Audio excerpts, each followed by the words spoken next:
This is the Ntopng dashboard. For the installation tutorial, you can check out the video on the screen.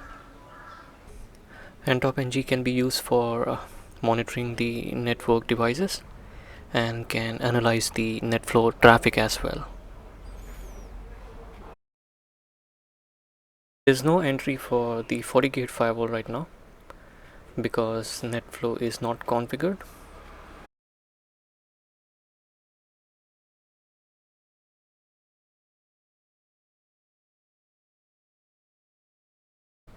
This is the Fortigate firewall interface in the same segment as netflow collector 192.168.0.0/24, and Fortigate firewalls port 1 is configured with an IP of 192.168.0.108.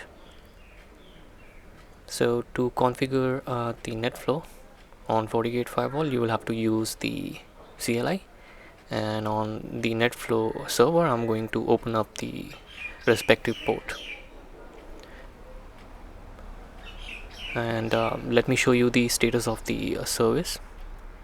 As you can see on my screen, the status of the service, and now I'm going to initiate the netflow on 9999 port.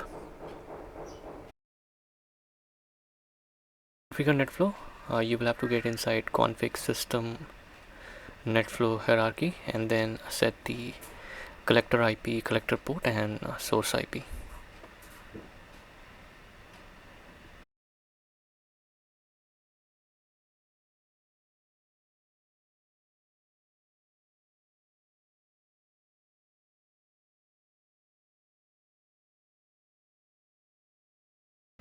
Collector IP is 192.168.0.190 and port is 9999.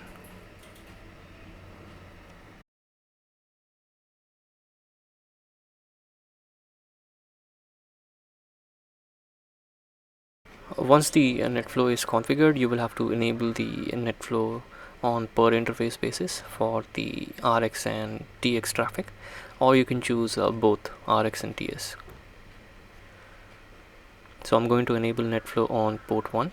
So go inside the port 1 and set netflow-sampler, which will give you option of disable TX, RX, or both. So you can monitor transmitted traffic or receive traffic, or you can monitor both.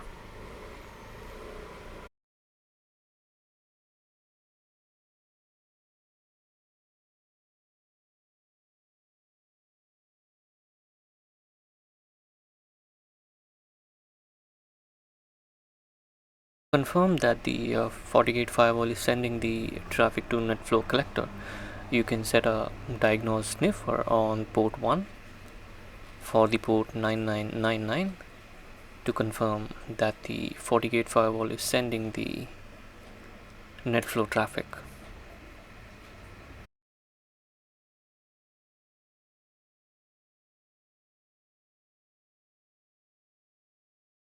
So the Fortigate firewall is sending the netflow traffic to collector IP 192.168.0.190 at 9999 using UDP.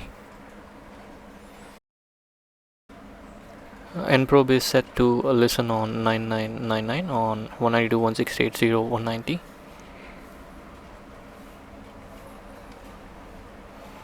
And because of the trial license, the Ntopng may not be able to collect all the flows.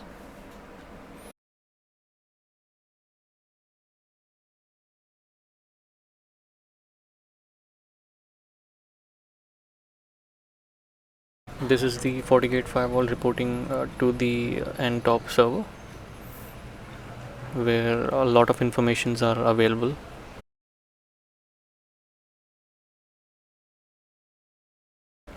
Just a walk around of the Ntopng dashboard when Fortigate starts sending the netflow traffic.